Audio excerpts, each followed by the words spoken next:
오늘 우리에게 주신 하나님의 말씀은 베드로후서 1장 3절에서 10절까지 말씀입니다. 베드로후서 1장 3절에서 10절까지 말씀입니다. 그의 신기한 능력으로 생명과 경건에 속한 모든 것을 우리에게 주셨으니 이는 자기의 영광과 덕으로서 우리를 부르신 이를 알므로 말미암음이라. 이로써 그 보배롭고 지극히 큰 약속을 우리에게 주사 그 이 약속으로 말미암아 너희가 정욕 때문에 세상에서 썩어질 것을 피하여 신성한 성품에 참여하는 자가 되게 하려 하셨느니라. 그러므로 너희가 더욱 힘써 너희 믿음의 덕을, 덕의 지식을, 지식의 절제를, 절제의 인내를, 인내의 경건을, 경건의 형제 우애를, 형제 우애의 사랑을 더하라. 이런 것이 너에게 있어 흡족한즉 너희로 우리 주 예수 그리스도를 알기에 게으르지 않고 열매 없는 자가 되지 않게 하려니와 이런 것이 없는 자는 맹인이라 멀리 보지 못하고 그의 옛 죄가 깨끗하게 된 것을 잊었느니라.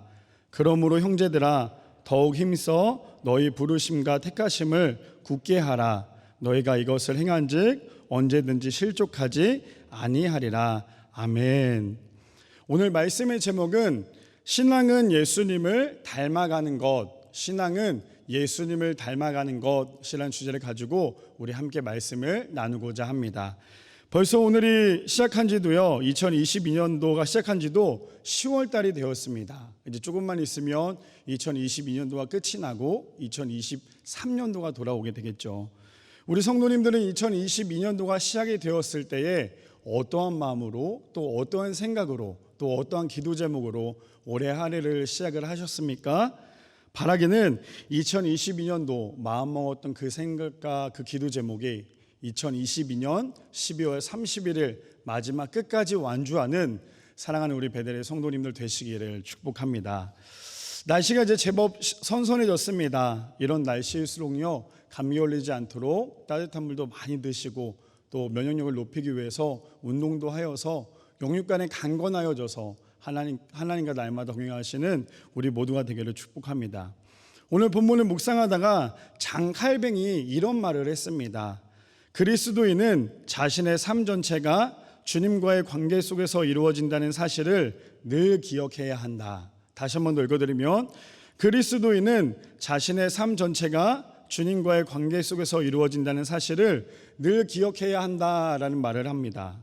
우리의 정체성이 무엇인지, 우리의 삶의 주관자가 누구인지를 우리가 안다면 우리가 왜 살고 있고 어떻게 살아가야 하는지를 알게 됩니다. 그렇다면 우리의 삶은 헛된 것 하나 없는 귀하고 복된 삶임을 우리가 깨달은다면 우리는 하루하루가 감사할 수밖에 없게 되겠죠. 오늘 본문에 들어가기 전에 예수님을 만나고 난 후에 완전히 변한 인물 3명을 소개하고 말씀을 시작을 하려고 하는데요. 그 첫 번째는 바로 삭개오입니다. 삭개오는요, 원래 삭개오의 뜻은 정결하다, 깨끗하다라는 의미를 가진 사람이었습니다. 그런데 이 삭개오는요, 자신의 정욕대로 살다 보니까 이름의 뜻대로 살지 못했던 사람입니다. 그러다 예수님을 만나고는 다시 본래의 이름, 바로 깨끗한 삭개오로 돌아가게 되겠죠. 또 우리가 너무나 잘 알고 있는 사도 바울은요, 예수님을 만나기 전에는 예수님을 믿었던 사람들 모두를 핍박했던 그러한 사람이기도 했죠. 그런데 이 사도 바울도 예수님을 만나고 난 다음에 성경에 보니까요, 즉시로라는 말을 하고 있어요. 즉시로 무엇을 합니까? 바로 복음을 전한 사람이었습니다. 그리고 오늘 본문에 등장하는 주인공인 베드로는요, 원래 이름은 시몬이었어요. 그런데 예수님을 만나고 나니까 베드로라는, 반석이라는 뜻을 가진 귀한 이름을 예수님께서 주셨습니다. 이 세 사람의 공통점은 무엇입니까? 모두 다 자신의 이익을 위해 살았던 사람입니다. 그러나 예수님을 만나고 난 다음에 과감하게 자신의 인생에서 예수님을 쫓는, 예수님을 닮아가는 그러한 인생이 되었습니다. 예수님을 만나기 전에는요, 자신을 위해서 100%를 살았다면 예수님을 만나고 난 다음에는 우리의 인생은 예수님을 위해서 100% 살아가는 인생이 될 수밖에 없습니다. 예수님을 만나기 전에 우리가 지었던 죄들을 보면 예수님을 만나고 난 다음에 죄를 짓지 않으려고 노력을 하지만 예수님을 만나고 난 다음에는요, 그 모든 죄들을 짓지 않으려고 노력하는 것이 아니라 그 죄 자체가 부끄러워진다라는 거예요. 그러니까 죄로부터 멀리할 수밖에 없다는 것이죠. 그것이 가능한 이유는요, 주님이 내 마음에 계시고 나와 함께 하시기 때문에 우리는 죄로부터 멀리할 수 있습니다. 바라기는 내가 예수님을 믿고 있는데 아직도 이전의 모습으로 살아가고 계십니까? 그렇다면 내가 진짜 예수님을 믿고 있는지, 아니면 믿고 있는 척만 하고 있는지, 혹은 내가 교회만 다니고 있지 내 자신이 교회가 되려고 하고 있지는 않은지, 더 나아가 내가 성경책을 들고 다니며 성경책은 열심히 읽고 있지만 성경대로 살려고 노력하고 있는지는 분별한다면 우리의 신앙은요, 이전보다 예수님을 닮아가는 삶이 됩니다. 진짜 신앙은요, 십자가 앞에 내 자신을 완전히 녹여서 십자가가 되는 것처럼 십자가만을 바라보는 것이 아니라 내 자신이 십자가가 되는 사랑하는 우리 베델의 성도님들 되시기를 축복합니다. 오늘 말씀의 주제인 신앙은 예수님을 닮아가는 것이라는 주제를 가지고 우리 함께 세 가지로 나눠보기를 원하는데요. 첫 번째로는 예수님을 닮아간다는 것은요, 신성한 성품에 참여하는 것이에요. 첫 번째로 예수님을 닮아가는 것은 신성한 성품에 참여하는 것입니다. 본문 3절과 4절을 보면요, 그의 신기한 능력으로 생명과 경건에 속한 모든 것을 우리에게 주셨으니 이는 자기의 영광과 덕으로서 우리를 부르신 이를 알므로 말미암음이라. 이로써 그 보배롭고 지극히 큰 약속을 우리에게 주사 이 약속으로 말미암아 너희가 정욕 때문에 세상에서 썩어질 것을 피하여 신성한 성품에 참여하는 자가 되게 하려 하셨느니라 라고 시작을 합니다. 1800년대에 우리가 너무나 잘 알고 있는 설교의 대가라고 이야기하는 찰스 스펄전은요, 개인 전도에 관한 책에 대해서 이러한 내용을 썼습니다. 한 영혼이 그리스도께 굴복했다는 또 다른 증거는 삶의 실제적 변화입니다. 만약 그 사람이 집과 밖에서 이전과 다른 삶을 살지 않는다면 그의 회개는 뒤집어져야 할 것이며 그의 회심은 가짜입니다. 행동과 언어뿐 아니라 태도와 성격도 바뀌어야 합니다. 알려진 어떠한 죄의 권세 아래 머무는 것은 우리가 죄의 종이라는 표시입니다. 로마서 6장 16절에 보니까 이렇게 말하고 있어요. 너희 자신을 종으로 내어주어 누구에게 순종하든지 그 순종함을 받은 자의 종이 되는 줄을 너희가 알지 못하느냐. 혹은 죄의 종으로 사망에 이르고 혹은 순종의 종으로 의에 이르느니라 라고 얘기합니다. 그래서 마음속으로 죄를 사랑하는 사람의 자랑은 헛됩니다. 그가 무엇을 믿고 무엇을 경험했던 단 하나의 죄라도 그의 마음과 삶을 다스리는 한 그는 여전히 악독이 가득하며 불의에 매인 바 된 상태입니다. 참된 중생은 모든 악을 미워하는 마음을 심어줍니다. 그래서 하나의 죄라도 즐거워하는 한 바른 소망을 갖는 데 치명적입니다. 삶과 고백은 조화를 반드시 이루어야 합니다. 어떤 그리스도인이 죄를 버렸다고 고백하지만 실제로 그렇지 않는다면 그 이름 자체는 사기입니다 라는 그러한 글을 썼습니다. 이번 한 주간의 말씀을 묵상을 하는데요, 제가 예전에 선교원을 이제 섬겼는데 거기에서 참 많이 불렀던 찬양이 있습니다. 찬양의 제목은 색깔 예배라는 그 제목이에요. 그 가사는 이렇습니다. 하나님, 제가 여기 있어요. 예배를 받아주세요. 검은색 마음을 가지고 왔어요. 용서해 주세요. 빨간색 십자가 피로 우리를 덮어주세요. 하얀색 마음으로 하나님께 예배드려요. 정말 단순한 찬양의 가사지만 저는 이 찬양이 이번 한 주 동안에 계속 묵상이 되었던 이유는요, 오늘 본문에 나오는 2절과 3절에 보면 공통점으로 나오는 단어가 나오는데요, 2절에 보니까 하나님과 우리 주 예수를 알므로, 3절에 보니까 우리를 부르신 이를 알므로. 여기서 공통점으로 나오는 단어는 바로 알므로라는 단어가 나옵니다. 그 단어 원어를 보면요, 에피그노시스라는 단어를 사용해서요, 그의 뜻은 온전하고 철저한 알을 의미합니다.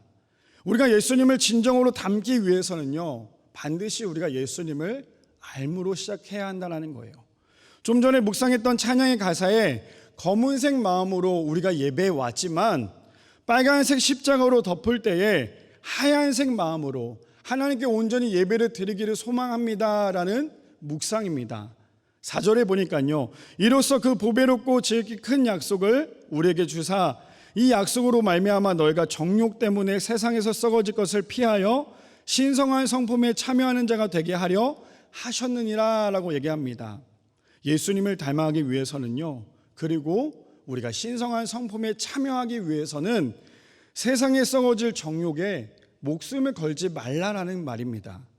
서두에도 이야기했지만 저는 중등부를 담당하면서 매주 주일마다 아이들에게 늘 강조하는 말이 있어요. 그 말이 무엇이냐면, 왜 너네들이 교회를 나오는데, 왜 교회를 다니는데 예수님이 믿어지지 않고 변화가 되지 않는 줄 아니?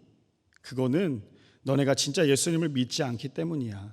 진짜 예수님을 믿으려고 한다면 그 믿음조차도 하나님께서 너희들에게 주시는 은혜야 라는 말을 합니다. 야고보서 4장 8절에 보니까요, 하나님을 가까이 하라. 그리하면 너희를 가까이 하시리라. 죄인들아 손을 깨끗이 하라. 두 마음을 품은 자들아 마음을 성결하게 하라 라고 얘기합니다. 예수님이 믿어지지 않는 이유가 무엇인지 아십니까?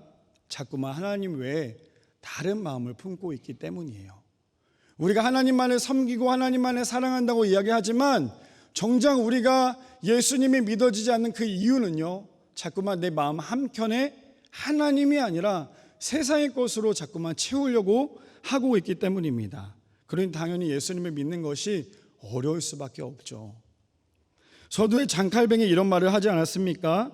그리스도인은 자신의 삶 전체가 주님과의 관계 속에서 이루어진다는 사실을 늘 기억해야 한다. 그 말을 간추려서 딱 한마디로 요약하자면요, 우리의 인생은 성령에 충만한 인생이 되어야 한다라는 그런 의미입니다. 그렇다면 우리는 얼마나 우리의 삶 속에 주님과의 관계를 이루며 살아가고 계십니까? 세상의 눈을 돌리면요, 우리의 마음이 혹할 수밖에 없고요, 넘어질 수밖에 없습니다. 그러니 예수님을 닮아가는 것, 예수님이 믿어진다는 것이 얼마나 부담스러운지 몰라요. 베드로는 1절에서 2절에 그래서 이렇게 이야기를 합니다. 예수 그리스도의 종이며 사도인 시몬 베드로는 우리 하나님과 구주 예수 그리스도의 의를 힘입어 동일하게 보배로운 믿음을 우리와 함께 받은 자에게 편지하노니 하나님과 우리 주 예수를 알므로 은혜와 평강이 너에게 더욱 많을지어다. 오늘 본문의 첫 시작하는 베드로는요, 자신을 뭐라고 표현하냐면 예수 그리스도의 종이며 라고 시작을 합니다. 종은 어떤 존재입니까? 주인이 시키는 대로만 하면 되는 것이 종이에요. 성경에 나오는 청지기도요, 자신의 것이 하나도 없었습니다. 오직 주인이 시키는 대로만 해야 하는 것이 바로 종의 모습이기 때문이죠. 근데 자꾸만 자신의 주인이 되려고 하니까요, 절대 종의 모습으로 살아갈 수 없다라는 거예요. 그렇다면 우리는 예수님의 종으로 살아가고 계십니까? 아니면 우리의 인생에 예수님을 아직도 이용하고 계십니까? 예수님을 닮기 위해 신성한 성품에 참여하는 것은요, 지금 우리의 검은 마음을 십자가의 피로 물들여 하얀 마음으로 바꾸는 것입니다. 바라기는 세상에 소망을 두고 살아간다면요, 기껏 살아가봤자 100년 행복하게 살아갈 수 있어요. 그러나 하늘에 소망을 두고 살아간다면 100년 이후에 영원한 생명인 행복으로 살아갈 수 있다는 거죠. 신성한 성품에 참여하는 것은 절대 나의 힘으로 할 수 있는 것은 아닙니다. 그러므로 완전한 주님의 종이 되어서 주님 가신 그 길을 우리 또한 같이 걸어가야 합니다. 세상에 소망을 두어 세상의 욕심을 부리다가 한눈 팔고 살아가는 것이 아니라요, 영원한 천국인 하늘의 소망을 두어 우리의 신앙의 예수님 닮기를 힘쓰는, 그래서 신성한 성품에 참여하시는 사랑하는 우리 베델의 성도님들 되시기를 축복합니다. 두 번째로는, 그래서 예수님을 닮기 위해서는요, 믿음으로 시작했다면 반드시 사랑을 더해야 한다는 거예요. 본문 5절에서 7절에 보니까 이렇게 얘기합니다. 그러므로 너희가 더욱 힘써 너희의 믿음의 덕의 지식을, 지식의 절제를, 절제의 인내를, 인내의 경건을, 경건의 형제 우애를, 형제 우애에 사랑을 더하라라고 얘기합니다. 처음에 제가 사역했던 곳에요, 아주 특이했던 전도사님이 계셨어요. 물론 그때도 전도사님은 은퇴하셔서 명예전도사라는 그 직분을 갖고 계셨는데, 왜 그분이 특이하셨냐면요, 늘 가시는 과일 가게에 꼭 썩은 과일만 구매를 하더라는 거예요. 보통 과일을 살 때 가장 먹음직스럽고 또 맛있어 보이는 것을 사기 마련인데 그분은 꼭 썩은 과일만 벌써 몇 년째 사고 계셨습니다. 그래서 그분에게 이렇게 여쭤봤어요. 전도사님, 왜 좋은 과일을 두고 이렇게 썩은 과일을 자꾸만 사오세요? 라고 질문했는데 그 전도사님이 뭐라고 답변하셨냐면, 썩은 과일은 도려내서 먹을 수 있지만 믿지 않는 사람의 마음은 도려낼 수 없기 때문이에요. 그러면서 이렇게 말씀하셨습니다. 그 사람이 바로 저의 오래된 전도 대상자입니다. 전도사님이 멀쩡한 과일을 두고 썩은 과일을 사셨던 이유는요, 그 한 사람을 전도하기 위해 갈 때마다 멀쩡한 과일이 아니라 썩은 과일만 골라서 사오셨던 거였어요.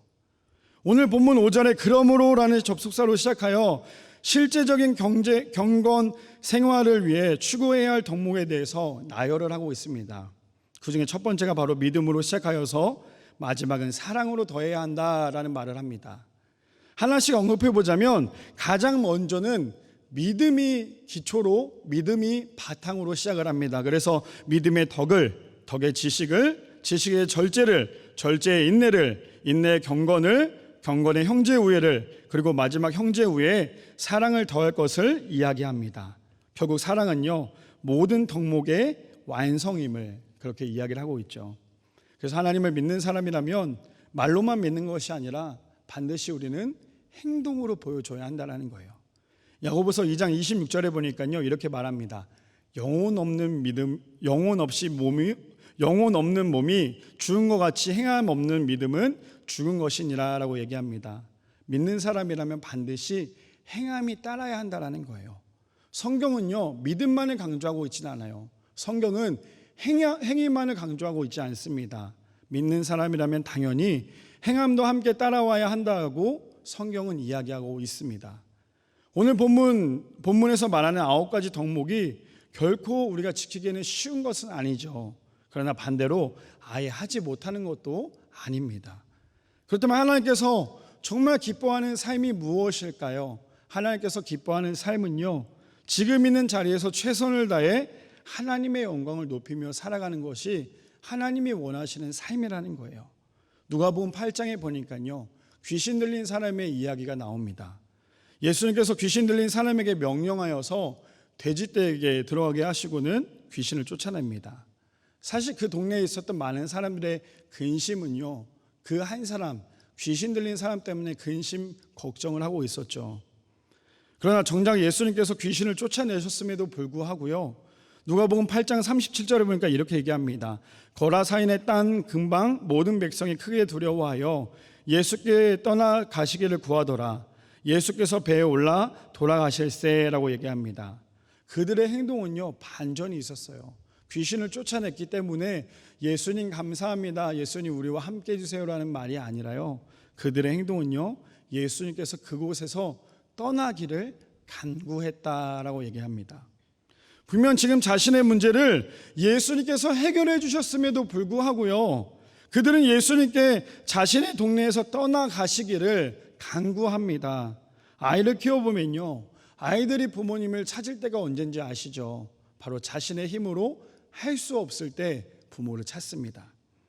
최근에 둘째가요, 뽀로로 음료를 열어달라고 해서 열어줬더니 아이의 행동이 저는 열어주면 고맙습니다라고 할 줄 알았더니 이 녀석이 그걸 열어주자마자 바로 휙 하고 돌아서 가더라는 거죠. 물론 아직 너무 어리니까 귀여운 마음이 크겠지만, 그런데 그 아이의 모습을 보니까요, 제가 지금 하나님 앞에 서 있는 그 모습과 똑같다라는 거예요. 지금 당장 나에게 어려움이 있을 때는 하나님을 간절히 찾고 있다가 막상 해결이 되면 휙 하고 돌아서는 것이 지금 나의 모습이지 않나라는 생각을 하게 됩니다. 우리의 신앙도 마찬가지 아닐까요? 지금 나에게 고난이 오고 어려움이 있을 때는 눈물 콧물 흘려가며 하나님께 기도합니다. 하나님, 지금 이 어려움이 있어요, 해결해 주세요. 근데 막상 그것이 해결되면 언제 내가 기도했냐는 듯이 휙 하고 돌아서는 것이 우리의 믿음 아닐까요? 그럼에도 불구하고 하나님은요, 그러한 모습까지도 사랑하십니다. 이어서 누가복음 8장 38절에서 39절에 보니까요, 귀신 나간 사람이 함께 있기를 구하였으나 예수께서 그를 보내시며 이르시되 집으로 돌아가 하나님이 내게 어떻게 큰 일을 행하셨는지를 말하라 하시니 그가 가서 예수께서 자기에게 어떻게 큰 일을 행하셨는지를 온 성내에 전파하니라 라고 얘기했습니다. 귀신 들렸던 사람이요, 예수님께 주님, 저는 주님과 같이 가고 싶어요 라고 얘기를 했는데 예수님은 단호하게 그를 막으시고는 지금 있는 그 자리가 너의 사명의 자리야 라고 말씀하십니다. 신앙은 내가 누구를 따르고 내가 무언가를 만들어내고 성과를 거두는 것도 너무 귀한 거지만요, 지금 내가 있는 그 자리가 하나님께서 나에게 주신 귀한 사명의 자리라는 사실이에요. 때로는 내가 하나님의 일을 하다가 상처를 받을 때가 있습니다. 그래서 내가 이 공동체에서 떠나야 하나 아니면 떠나지 말아야 하나 고민할 때가 있죠. 내가 상처를 받았다고 내가 힘이 든다고 그만두고 떠나버리면 결국 하나님의 일을 하지 않는 그 모습을 가장 좋아하는 건 바로 마귀라는 거예요. 왜 이런 일들이 벌어질까요? 오늘 본문에 이야기했듯이 가장 기본인 믿음으로부터 시작하지 않기 때문이에요. 기초가 튼튼하면 절대로 무너지지 않습니다. 그러나 기초가 튼튼하지 않거나 그 안에 믿음으로 채워지지 않는다면 반드시 무너질 수밖에 없다라는 거예요. 아무리 사람이 능력이 있고 힘이 있다 할지라도 그 안에 믿음이 있지 않는다면 우리는 절대로 신앙생활 가운데 성공할 수 없다라는 것이죠. 하나님의 일은요, 그리고 경건한 생활은 반드시 믿음의 기초를 세워나가야 합니다. 예수님을 믿는 믿음이 없이는 절대로 8가지 덕목을 세워나갈 수 없기 때문이죠. 본문에서 말하는 9가지 덕목은요, 결국에 하나님의 나라를 세워가기 위한, 또 그렇게 살아가기 위한 가장 중요한 훈련입니다. 그렇다면 지금 우리에게 필요한 훈련은 어떤 것일까요? 누군가에게는 필요한 훈련이 이 믿음이 될 수도 있고요, 또 누군가에게는 덕이나 혹은 하나님의 아는 지식이 필요할 수도 있고요, 또 누군가에게는 절제가 필요할 것이고 인내와 경건, 하물며 형제 우애와 이 모든 것을 다 수용할 수 있는 가장 중요한 사랑이 필요할 수도 있습니다. 사랑한다면 묻거나 따지지 않습니다. 사랑한다면 무조건적입니다. 왜냐하면 사랑에는요, 어떠한 대가를 바라지 않기 때문이죠. 그래서 하나님을 믿는 진짜 크리스찬은요, 믿음 안의 9가지 덕목을 통해 마지막 사랑으로 완성시켜야 한다라고 말을 합니다. 구원은요, 누구나 받을 수는 있어요. 누구나 다 받을 수 있는 게 구원이에요. 그런데요, 아무나 받을 수는 없습니다. 신앙생활은 하면 할수록 어렵습니다. 또 예배를 드리면 드릴수록 어렵죠. 그뿐 아니라 교회 안에서 봉사와 섬김은요, 하면 할수록 힘이 듭니다. 왜 그럴까요? 우리의 진짜 마음이 그 안에 있기 때문이에요. 주일이 되면 종교 생활을 하는 종교인들은요, 신앙이나 교회 안에 전혀 문제가 생겨나지 않아요. 왜냐하면 그만큼 그 사람들은 마음이 없기 때문이죠. 그러나 교회 안에 섬김의 자리에서 문제가 생겨나고 어려움이 생기는 이유는요, 누구보다도 공동체의 마음이 크기 때문이라는 거예요. 그래서 항상 상처를 제일 많이 받는 사람은요, 가장 많이 마음을 준 사람이에요. 그 사람이 가장 많이 상처를 받죠. 마음을 주지 않는 사람은 절대로 상처를 받지 않는다는 거죠. 다만 우리가 공동체 안에서 섬김의 자리에서 반드시 경계할 것이 무엇이냐면 내 안에 꿈틀거리는 교만입니다. 교만한 믿음이 내 안에 자리를 잡고 있다면요, 오늘 본문에서 말하고 있지 않은 그 9가지 덕목은 절대 보이지 않기 때문이죠. 누군가 잘하면 시기와 질투를 할 것이고요, 누군가 인정받고 칭찬받으면 뒤에서 그 사람을 향해 비판하기 때문이죠. 그래서 오늘 본문에 반드시 믿음으로 시작해서 사랑을 더해야 한다라고 말을 합니다. 우리 성도님들은 신앙생활에 있어서, 그리고 예수님을 닮아가는 데 있어서 여기에 나오는 9가지 중에 어떠한 부분이 훈련이 되어야 할 부분이라고 생각하십니까? 좀 전에 말씀드렸던 썩은 사과만 사셨던 전도사님은요, 한 영혼을 위해서 남들이 싫어하고 꺼려하는 것들을 함으로써 하나님의 영광을 드러냈습니다. 지금 당장 하나님을 믿는 사람이니까 앞에 나서서 무언가를 하십시오라고 얘기를 하는 것이 아니에요. 주일마다 중등부 아이들에게 강조하는 부분이 있는데요, 이거를 꼭 제가 얘기를 해요. 그건 뭐냐면, 진짜 세상을 변화시키려면, 세상의 빛과 소금의 역할을 감당하려면 지금 길바닥에 떨어져 있는 휴지부터 주워. 그러면 세상은 변할 거야. 하나님을 믿는 사람은 자꾸만 뭔가 화려한 것을 통해서 하나님의 영광을 드러내려고 해요. 그런데 사실 우리가 길바닥에 떨어져 있는 휴지 하나만 먼저 줍는다 할지라도요, 그 휴지를 통해서 믿지 않은 사람들이 우리의 모습을 통해 하나님을 믿을 수 있다라는 거예요. 우리는 하나님을 믿는 사람으로서 믿는 사람답게 믿음 안에서 하나하나 하나님의 은혜로 채워나가길 원하십니다. 바라기는 나보다 나를 더 잘 아시는 하나님께서 우리의 인생의 가이드의 역할을 해주신 것처럼 지금 당장 변화가 되는 것은 어렵지만 아주 작은 것부터 세상의 빛의 역할, 소금의 역할을 감당하기 위해 누구보다 정직하게, 누구보다 예수님을 닮아가기에 힘쓰는, 그래서 예수님을 온전히 믿는 믿음을 통해 모든 것을 사랑으로 덮어줄 수 있는 사랑하는 우리 베델의 성도님들 되시기를 축복합니다. 마지막 세 번째로는 예수님을 닮아가는 것은요, 부르심과 택하심에 끝까지 응답하는 거예요. 마지막 세 번째는 예수님을 닮아가는 것은 부르심과 택하심에 끝까지 응답하는 것입니다. 본문 마지막 8절에서 10절을 보면 이렇게 얘기합니다.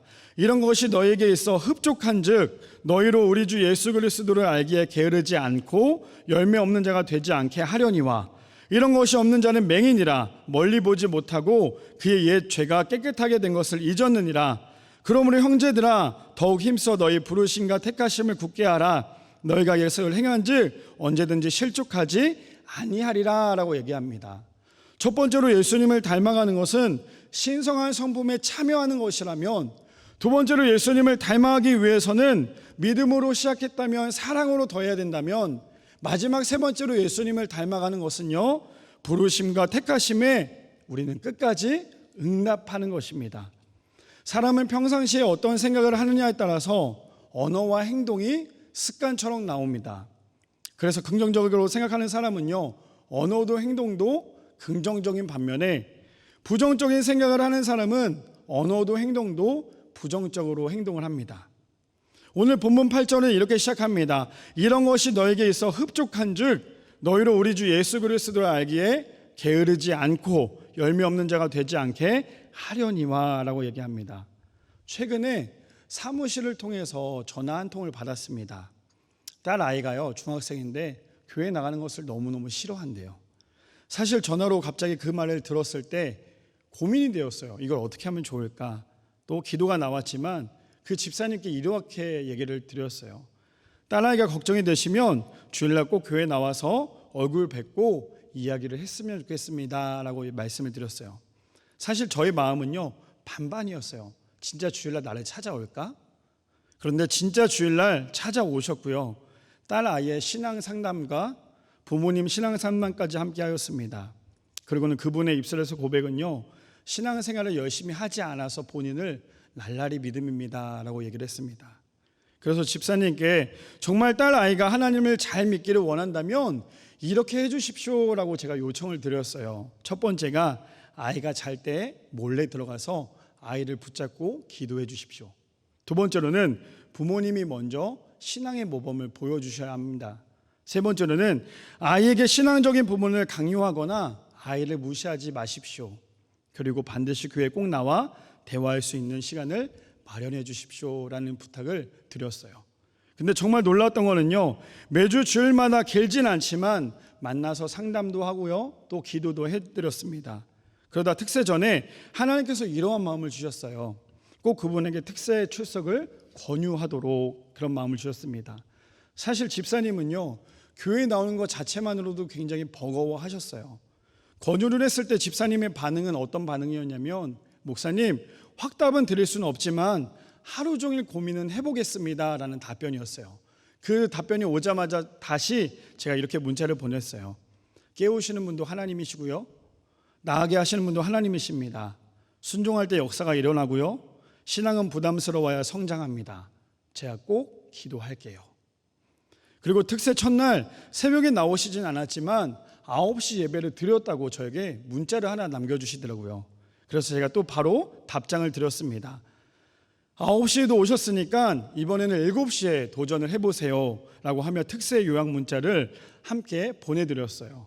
근데 정말 하나님의 은혜는 집사님의 발걸음을 인도하셨는데요, 새벽 4시 59분에 본당에 와서 앉았다고 저에게 문자를 하나 보내주셨습니다. 그리고는 매일 특세를 참여하였고요, 끝까지 완주하셨습니다. 그리고 특세 마지막 날에는 자신도 모르게 정신 나간 사람처럼 오열하며 기도했다고 간증까지 하였습니다. 그래서 간증문을 읽자마자 또다시 그분에게 이렇게 메시지를 보냈어요. 집사님, 그러면 이번에는 금요철에 도전을 해보시지요 라고 제가 답장을 보냈어요.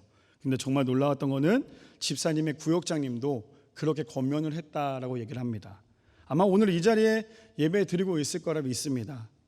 호세아 6장 3절에 보니까요, 그러므로 우리가 여호와를 알자, 힘써 여호와를 알자. 그의 나타나심은 새벽빛같이 어김없나니 비와 같이 땅에 적시는 늦은 비와 같이 우리에게 임하시리라 하니라 라고 얘기합니다. 우리가 예수님을 닮아가는 것은요, 우리가 예수님을 힘써 알아가는 것입니다. 여유가 있으니까 신앙생활하는 게 아니고요, 여유가 있으니까 봉사하는 것이 아닙니다. 본문 8절에 보니까 우리 주 예수 그리스도를 알기에 게으르지 않고 열매 없는 자가 되지 않게 하려니와 라고 얘기합니다.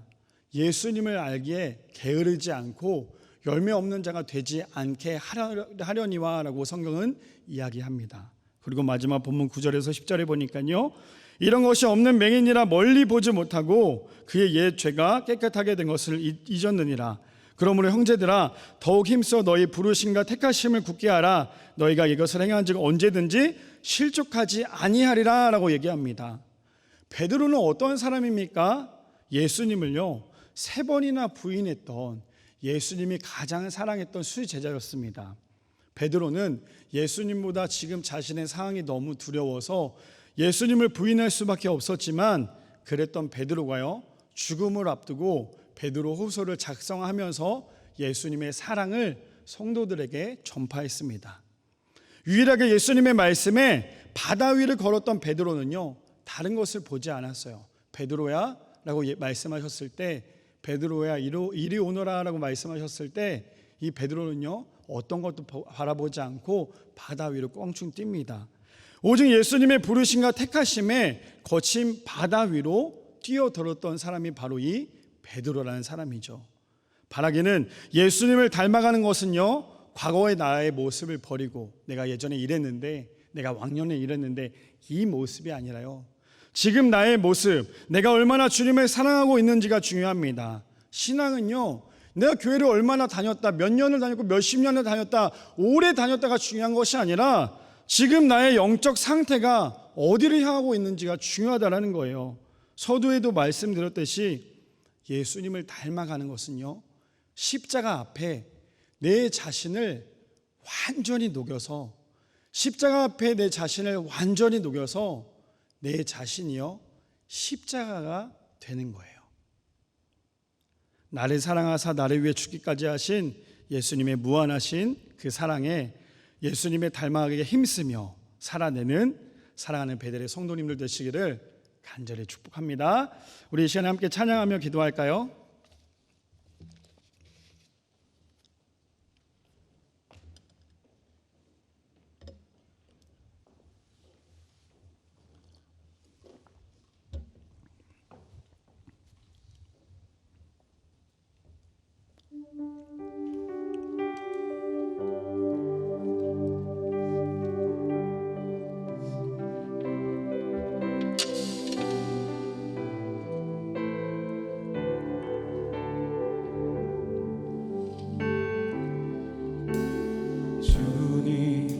제 마음이 너무 둔해서 주님을 볼 수 없습니다.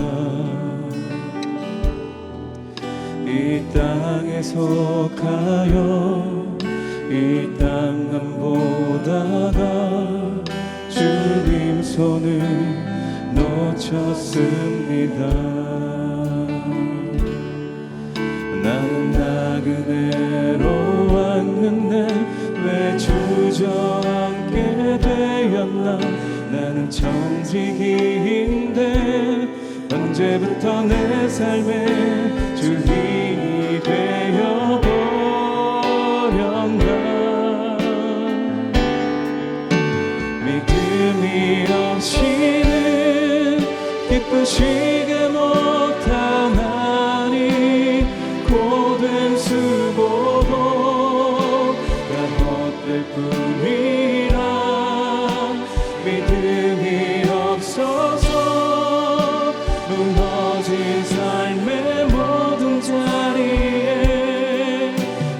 주님을 기다리리라.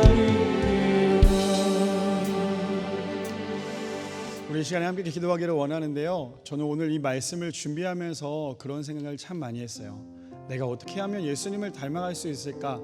내가 어떻게 해야 예수님을 닮아가는 사람이 될 수 있을까라고 생각을 하면서 십자가를 문득 바라보는데 그런 마음이 들더라고요. 내가 십자가만을 바라보는 것이 아니라 정말 내 자신을 완전히 녹여서 내가 십자가가 되어야 되겠구나, 그것이 진짜 예수님을 닮아가는 삶이구나 라는 생각을 하게 되었습니다. 우리 성도님들은 신앙생활을 하시면서 얼마나 내가 예수님을 닮으려고 노력을 하고 계십니까? 얼마나 내가 신앙생활을 하면서 하나님 앞에 나아가기에 부끄럽지 않은 모습으로 교회에 나오고 계십니까? 우리 이 시간에 함께 기도하기를 원하는데, 하나님, 우리가 우리의 삶 가운데, 우리의 모습 가운데 내가 십자가만을 바라보는 그러한 삶이 아니라 이제는 내가 십자가가 되기를 원합니다.